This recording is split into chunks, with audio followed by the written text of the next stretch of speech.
Olá, meu irmão, minha irmã, meu amigo, minha amiga. Estamos começando agora a segunda parte do estudo A Ordem a partir do Caos.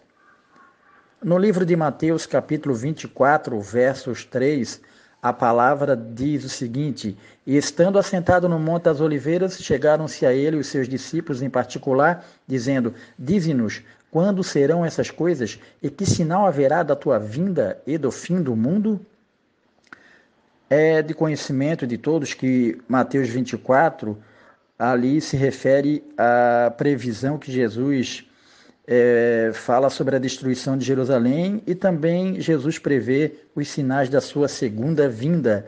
De todos os sinais que ele está se referindo, a peste também está incluída, que está lá no verso 7 do mesmo capítulo, e hoje é uma realidade que estamos vivendo, né, irmãos? Essa questão da pandemia, a pandemia mundial, né? Eu vou ler novamente essa mensagem que já foi lido lá na primeira parte desse estudo, né? A ordem a partir do caos, para que venha confirmar e que a gente venha entender por que foi usado esse título, né?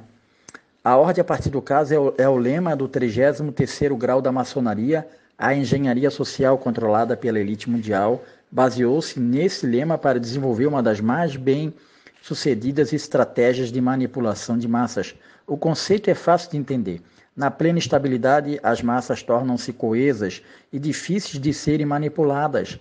No caos completo, as massas tornam-se vulneráveis e facilmente manipuláveis, produzindo as mudanças desejadas pela elite ocultista mundial a serviço do Vaticano. Agora, recentemente, eu li um texto de um pesquisador cristão, o irmão Luiz Fernandes, através do seu Facebook, que vem confirmar isso que a gente acabou de ler, né? Ele diz o seguinte: o advento da pandemia que está assolando o nosso mundo hoje é apenas um grande teste, onde toda a humanidade é o laboratório e a elite, como em um grande Big Brother, está analisando como reagimos a essa ameaça através do medo. O medo e o caos tornam a humanidade suscetíveis às mudanças que Satanás pretende implementar. E com essa manipulação será proposta uma vacinação em massa. A respeito dessa vacinação em massa, eu pretendo trazer mais informações a partir da terceira parte, que vai chocar muita gente. No livro do escritor Jorge Riso, na página 26, o título do livro é 666, a nova ordem mundial, ele diz o seguinte: os profetas do Clube de Roma predizem que ocorrerá um colapso total do nosso sistema mundial entre o início e o meio do século XXI, se não forem tomadas medidas para solucionar os problemas que hoje enfrentamos. Irmãos, o Clube de Roma é um grupo de banqueiros e milionários que se reúne para tomar decisões de como manipular e distorcer a política e a economia internacional, para que assim possam eliminar a concorrência de forma que venham controlar a população a fim de deixar um legado. Esse clube foi fundado em 1968 por, juntamente, Aurélio Pesei, um incentivador do ADELA. O ADELA é um consórcio de bancos da América Latina. Olha só que interessante, irmãos. Em 1974, o Illuminati publicou o livro Mackinder at Turning Point, que expõe o projeto das 10 supernações mundiais pelo Clube de Roma. Observe agora no mapa aí, irmãos, que essas 10 supernações, a grande maioria já está formada e algumas ainda estão em formação. O número 1 é a nação estabelecida ali na América do Norte, que inclui Canadá, México e Estados Unidos. O número 2 é a Europa Ocidental. O número 3 é o Japão sozinho, né? O número 4, a Austrália, a África do Sul e mais alguns países. O número 5, leste europeu, incluindo a Rússia. O número 6, América Latina. O número 7, norte da África e Oriente Médio. O número 8, África tropical. E o número 9, sul e sudeste da Ásia. e o número 10, a China. Então, esse é o objetivo, sempre foi o objetivo do Clube de Roma, né? Dividir o mundo em 10 grandes blocos, né? Mas, e o que a palavra de Deus fala sobre isso? É o que a gente vai ver agora. Daniel 2, 41 e 44. E quanto ao que viste dos pés e dos dedos, em parte de barro, de oleiro, e em parte de ferro, isto será um reino dividido. Contudo, haverá nele alguma coisa da firmeza do ferro, pois viste o ferro misturado com barro de lodo. Agora, preste atenção, irmãos. Mas nos dias desses reis, o Deus do céu levantará um reino que não será jamais destruído. Nos dias desses reis, está falando ali do pé da estátua, dos 10 dedos, Deus vai levantar um reino, ou seja, agora, irmãos, isso não é no passado, isso é agora, no nosso tempo, no tempo em que estamos vivendo, né? Acreditamos que a volta de Cristo está bem próxima, né? A gente tem essa esperança, né, irmãos? Então, vou ler novamente o verso 44. Mas nos dias desses reis, ou seja, irmão, esses 10 reis vão estar dominando o mundo. O Deus do céu levantará um reino que não será jamais destruído, e este reino não passará a outro povo, esmiuçará e consumirá todos esses reinos, mas ele mesmo subsistirá para sempre. Daniel 2 aqui está se referindo da pedra que vem e ela atinge os pés da estátua, né? A pedra é a volta do nosso Senhor e Salvador Jesus Cristo, né, irmãos? Então, na volta de Jesus, esses 10 reis vão estar dominando o mundo. E a gente viu lá que o objetivo do Clube de Roma na verdade, instituir esses 10 impérios, essas 10 supernações, confirmando o que a Bíblia está nos apresentando aqui no livro de Daniel, né? Então, a profecia de Daniel 2, do 41 ao 44, revela que o mundo estará dividido em 10 blocos econômicos, 10 supernações, por ocasião da volta de Jesus, né? Eu vou ler aqui um comentário aqui do livro do pastor Samuel Ramos, O Sétimo Milênio, e achei bem interessante e vem para nos ajudar a entender ainda mais essa questão. Ele diz assim, embora a interpretação dos 10 dedos da estátua seja aplicada primeiramente às 10 nações que surgiram da queda do Império Romano em 476 depois de Cristo, os 10 dedos apontam hoje mais diretamente às 10 nações mundiais que estão sendo formadas. Os 10 reinos que serão destruídos na segunda vinda de Jesus não são somente os europeus. Enquanto a nova ordem mundial de Deus, que está lá em Apocalipse 20, divide o mundo em 12 supernações regidas por Cristo, a de Satanás divide o mundo em 10 blocos econômicos regidos pelo anticristo, né? Isso está na página 156. Eu achei bem interessante e vem confirmando, né, irmãos? Vem se encaixando como quebra-cabeça para que a gente possa entender, né? O objetivo dessa elite mundial é formar realmente esses 10 blocos, né? Mas isso já estava profetizado na palavra de Deus, né, irmãos?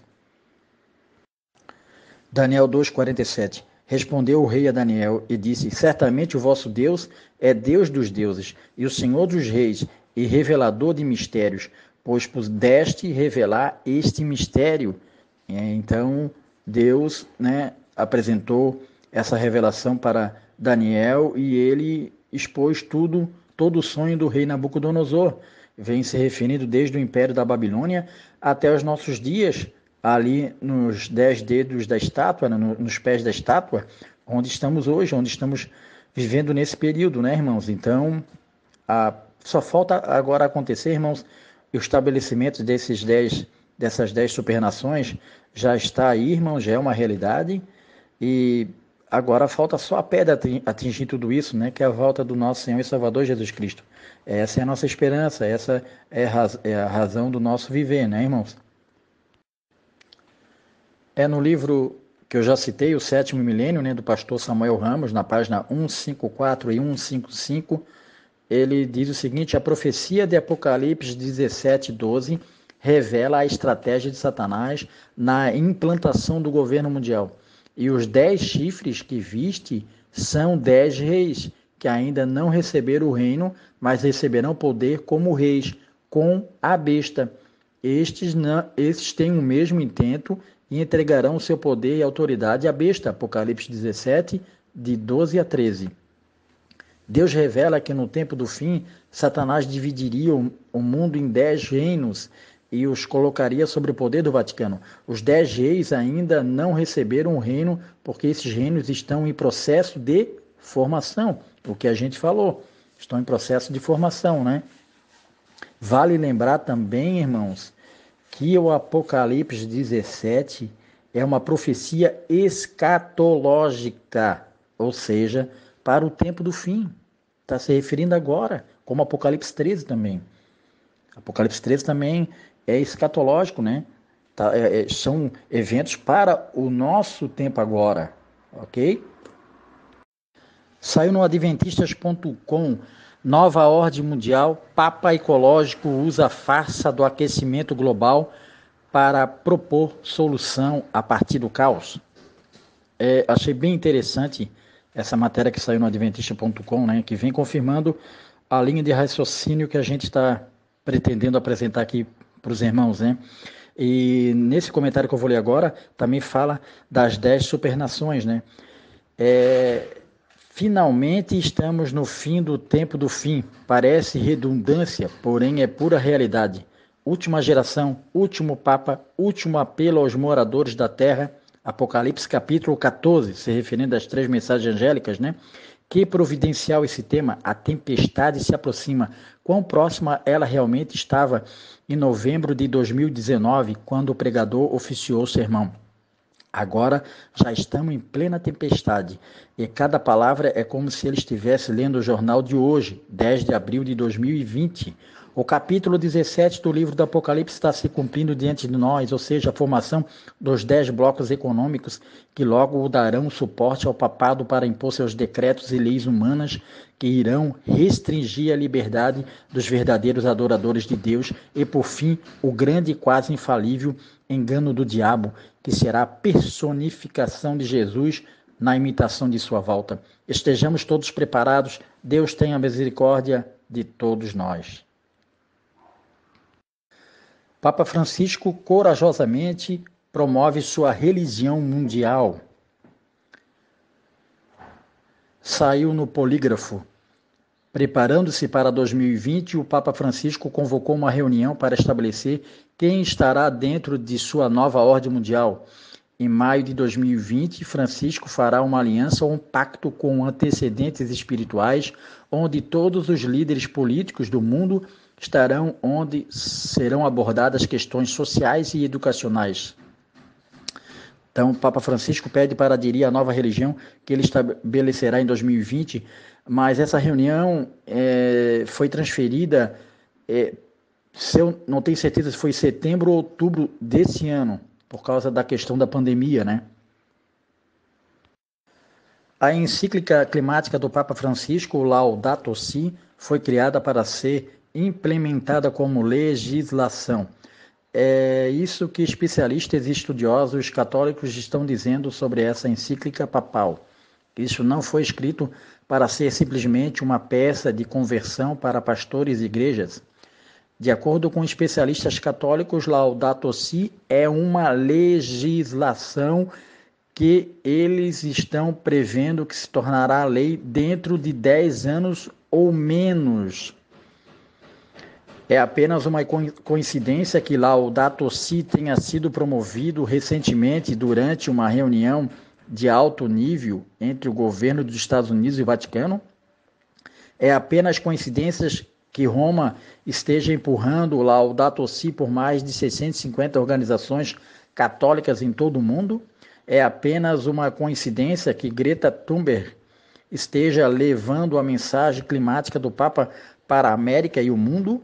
O nosso dever como cristão é proclamar as verdades especiais de Apocalipse 14, de 6 a 12, que é a mensagem dos 3 anjos, como a única solução para a atual crise moral do mundo. Não devemos, como igreja, abraçar um movimento de mudanças climáticas Laudato Si, pois esse movimento está promovendo a agenda de descanso verde do Papa para o domingo, ou seja, o descanso dominical. Então, a previsão, irmãos, é para que o Laudato Si, ou seja, a lei dominical, seja estabelecida dentro de 10 anos ou menos, que possamos ficar atentos a isso, porque a coisa está acontecendo, irmãos. Está tudo.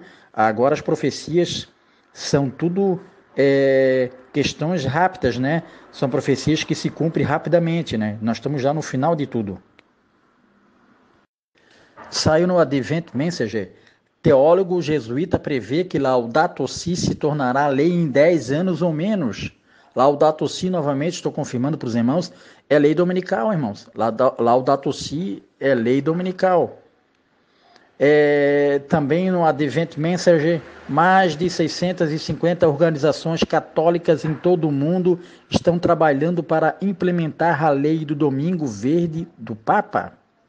Também na mesma fonte, Papa Francisco continua a pressionar sua encíclica dominical sobre os líderes mundiais. E isso vai acontecer, está na profecia, está em Apocalipse. A carta encíclica Laudato Si, do Papa Francisco, né? Vou ler um trecho aqui da seção 237, onde fala da guarda do domingo, né? Do dia do sol, Sunday. Diz assim: a participação na Eucaristia é especialmente importante ao domingo. Esse dia, semelhança do sábado judaico, é-nos oferecido como dia de cura das relações do ser humano com Deus, consigo mesmo e com os outros e com o mundo. O domingo é o dia da ressurreição, o primeiro dia da nova criação que tem as suas primícias na humanidade ressuscitada do Senhor, garantia da transfiguração final de toda a realidade criada. Além disso, esse dia anuncia o descanso eterno do homem em Deus. Assim, a espiritualidade cristã integra o valor do repouso e da festa. E lá no final dessa sessão 237, fala assim: o repouso é uma ampliação do olhar que permite voltar a reconhecer os direitos dos outros. Assim, o dia de descanso, cujo centro é a Eucaristia, difunde a sua luz sobre a semana inteira e encoraja-nos a assumir o cuidado da natureza e dos pobres. Fonte Vatican.va, falando aqui da questão dessa encíclica, né? Chamar a atenção para a questão da guarda do domingo, né? Saiu no jornal The Guardian falando sobre a questão do domingo, né? Dizendo que o domingo vai ser a solução dos nossos problemas com referência ao aquecimento global e tudo isso que está acontecendo agora, né? Diz assim: domingo lento, a solução simples para o aquecimento global. Usar o domingo como dia de descanso e renovação seria bom para a nossa saúde pessoal e também para a saúde do planeta. Ainda falando a respeito do descanso dominical, da encíclica do Papa e da questão das mudanças climáticas, saiu aqui na outra leitura, a fonte está embaixo, que diz assim: quanto ao descanso dominical defendido pelo Papa Francisco em sua encíclica Laudato Si, como uma iniciativa capaz de reduzir o impacto das mudanças climáticas, é interessante ver como a ideia avança e vem sendo defendida por líderes como o prefeito da cidade de Kelp, no Canadá, que postou em seu Twitter o seguinte: apenas colocando isso para consideração, depois que chutarmos essa pandemia, sugiro que tudo seja fechado no domingo novamente, para que possamos apreciar o que realmente significa a importância de fazer uma pausa em nossas vidas ocupadas. Eu acho que o nosso corpo, mente e alma nos agradeceriam. Quebec, também no Canadá, parece ter aderido à ideia. Em seu briefing diário sobre a pandemia, na segunda-feira, o primeiro-ministro François Legault anunciou que quase todas as empresas essenciais em Quebec serão fechadas aos domingos a partir de abril. Apenas lojas de conveniência, postos de gasolinas, farmácias e restaurantes com comida para a viagem permanecerão abertos. Legault disse que isso dará a trabalhadores em serviços essenciais que estão incrivelmente ocupados hoje em dia, uma pausa muito necessária. Confirmando essa informação de que no Canadá eles vão fechar o comércio aos domingos, saiu aqui no MTL Blog, né? Quase todas as empresas em Quebec agora precisam fechar completamente aos domingos. Interessante esse texto aí de Ellen White, que saiu na revista Sinais dos Tempos, 17 de janeiro de 1884, na página 14, diz assim: eles, os líderes, apontam para calamidades na terra e no mar, para as tempestades de ventos, as inundações, os terremotos, a destruição pelo fogo, como julgamento indicando o descontentamento de Deus, porque o domingo não é sagrado. Essas calamidades aumentarão cada vez mais, um desastre acontecerá logo após o outro. Então esse texto é bem claro, né, dizendo que o mundo, né, principalmente na voz do Papa, né, dizendo que todas essas calamidades é porque o mundo não está parando para adorar o domingo, né, e isso é uma maneira de forçar a liderança mundial a aprovar essa questão dessa lei, que vai se tornar uma lei dominical, né, e todas as pessoas que tiverem contra isso, com certeza vão ser perseguidos, principalmente a igreja remanescente, né, que guarda os mandamentos de Deus, né. Dois pontos importantes sobre a lei dominical. Primeiro, as leis dominicais virão furtivamente, o que significa que eles serão misturados com outros problemas para ocultar sua verdadeira natureza. É isso que a gente está observando, né? Segundo ponto, desastres climáticos serão apresentados como uma das principais razões para o estabelecimento dessas leis dominicais, né? É isso que é a bandeira do Papa, né? Falando da questão do Laudato Si para defender o planeta Terra, mas por trás vem o estabelecimento dessa lei opressora, né? A lei dominical, que o objetivo principal é atacar o povo de Deus, né? Não podemos ver o esforço do Vaticano para promover a encíclica do Papa sobre mudanças climáticas, né, o Laudato Si, cumprindo os critérios dados acima. A encíclica do Papa é um aviso sobre o clima e aborda desastres naturais.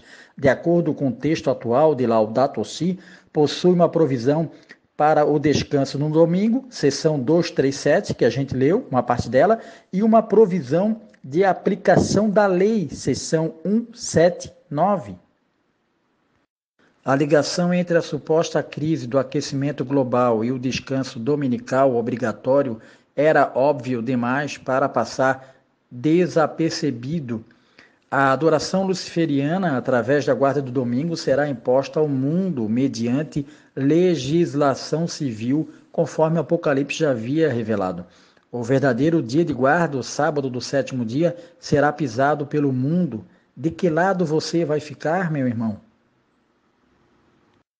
Salmo 119, 126. Já é tempo, Senhor, para intervires, pois a tua lei está sendo violada.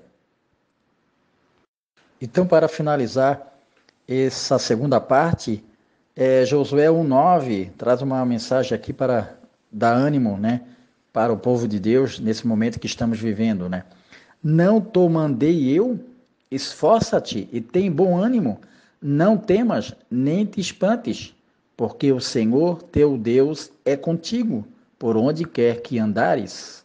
Amém.